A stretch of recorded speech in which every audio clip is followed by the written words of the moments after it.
பணியார சட்டி இருந்தால் போதுங்க, மினி ஜாங்கிரி ரொம்ப ஈஸியாக செய்யலாம். இந்த வருஷம் தீபாவளிக்கு செஞ்சு பாருங்கள். அதுக்கு 1 கிளாஸ் அளவு உளுந்து எடுத்துருக்கங்க, வெள்ளை உளுந்து எடுத்துருக்கங்க. இதோட அளவு பார்த்தீங்கன்னா 100 கிராம். இதை நம்ம ஒரு பவுலில் சேர்த்து ஒரு 2-3 தடவை நல்லா அலசி எடுத்துக்கலாங்க. நல்லா கழுவியாச்சுங்க. இப்போ இதை 2 மணி நேரம் நல்லா ஊற விட்டுறலாம். 2 மணி நேரம் ஆயிடுச்சுங்க. பாருங்கள், இந்த அளவுக்கு நல்லா உளுந்து ஊறி இருக்கணும். இப்போ இதை கிரைண்டரில் சேர்த்து நைஸாக அரைச்சிட்டு வந்துடுவாங்க. கிரைண்டர் இல்லை மிக்ஸி ரெண்டுத்தில் எது வேணாலும் அரைச்சி எடுத்துக்கலாங்க. உளுந்து சேர்த்த பிறகு கொஞ்சம் கொஞ்சமாக தண்ணி தெளித்து தாங்க நம்ம மாவு அரைக்கணும். ஒரே டைமில் தண்ணி தெளிக்கக்கூடாது. பாருங்கள், இந்த அளவுக்கு தண்ணி தெளித்து நல்லா மாவு அரைச்சிக்கணுங்க. சைடில் முழு உளுந்தெல்லாம் இருந்துச்சுன்னா எடுத்து விட்டுருங்க. அடிக்கடி தண்ணி தெளித்து தான் அரைக்கணும். ஒரே டைமில் தண்ணி தெளிக்கக்கூடாது. பாருங்கள், கொஞ்சம் கொஞ்சமாக தான் தண்ணி தெளித்து நல்லா மாவு பூத்துக்கிட்டு வர மாதிரி நல்லா அரைச்சிக்கணுங்க. பாருங்கள், ஒரு 1/4 மணி நேரம் ஆயிடுச்சு. நல்லா மாவு பூத்துக்கிட்டு வந்திருக்கு பாருங்கள்.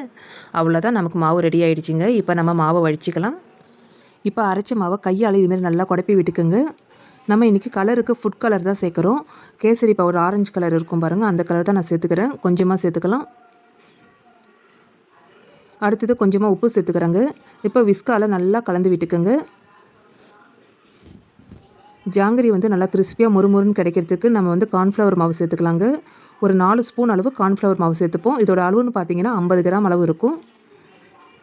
இப்போ 4 ஸ்பூன் அளவு மாவு சேர்த்த பிறகு விஸ்கால் நல்லா கலந்து விட்டுக்குங்க. பாருங்கள், இந்த அளவுக்கு நல்லா கலந்து எடுத்துக்கணும். இப்போ கையில் எடுக்கும்போது நல்லா வெண்ணெய் மாதிரி இருக்கணுங்க. பாருங்கள், இந்த அளவுக்கு இருக்கணும். அடுத்து நம்ம பாகு ரெடி பண்ணிக்கலாம். 200 கிராம் அளவு சர்க்கரை எடுத்துருக்கங்க. அது ஒரு பவுலில் சேர்த்துக்கலாம். 1 கிளாஸ் அளவு தண்ணி சேர்த்துக்கிறேங்க. இப்போ சர்க்கரைலாம் நல்லா கரைஞ்சி கொதிக்கட்டும். சர்க்கரை நல்லா கரைஞ்சி கொதிக்க ஆரம்பிச்சிருச்சுங்க. இந்த சமயத்தில் வாசனைக்கு 3 ஏலக்காவை தட்டி வச்சுருக்கங்க, அதையும் சேர்த்துக்கலாம். கம்பி பதம் வரணும்னு அவசியம் இல்லைங்க. சர்க்கரை தண்ணி வந்து கொஞ்சம் திக்காக இருக்கணும். தொட்டு பார்க்கும்போது கை வந்து நல்லா பிசு பிசுன்னு இருக்கணுங்க. அதான் கரெக்டான பதம். அடுத்தது நமக்கு ரெடி பண்ணி வச்சுருக்கிற மாவை ஒரு பாலித்தீன் கவரில் சேர்த்துக்கலாங்க. பாலித்தீன் கவர் இல்லைன்னா பால் பாக்கெட் கவரில் கூட நம்ம சேர்த்துக்கலாங்க. எல்லாத்தையும் பணியார சட்டியில் நம்ம தேவையான அளவு எண்ணெய் விட்டுப்போங்க. எண்ணெய் நல்லா சூடாகட்டும். இப்போ அடிப்பக்கத்தில் சின்னதாக வந்து நம்ம கட் பண்ணி எடுத்துக்கலாம். ரொம்ப பெருசாக கட் பண்ணாதீங்க, இந்த அளவுக்கு சின்னதாக கட் பண்ணி எடுத்துக்கோங்க. இப்போ நம்ம பணியார சட்டியில் ஜாங்கிரியை புழிஞ்சு எடுத்துக்கலாங்க.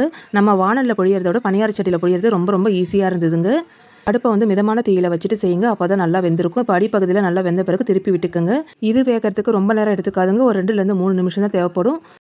இப்போ பாருங்கள், நல்லா கிறிஸ்பியாக நல்லா மொறுன்னு வெந்துடுச்சிங்க. இப்போ எடுத்துடலாங்க. நம்ம சர்க்கரை பாகு தண்ணியில் சேர்த்துக்கணுங்க. ஒரு 2-3 மினிட்ஸ் நல்லா ஊறட்டும். சர்க்கரை தண்ணியில் நல்லா ஊறிடுச்சு பாருங்கள். இப்போ எடுத்துடலாம். ஒரு 100 கிராம் அளவு உளுந்து தான் நம்ம சேர்த்துருந்தோம். கிட்டத்தட்ட நமக்கு 1 கிலோ அளவு மினி ஜாங்கிரி கிடச்சிருக்குங்க.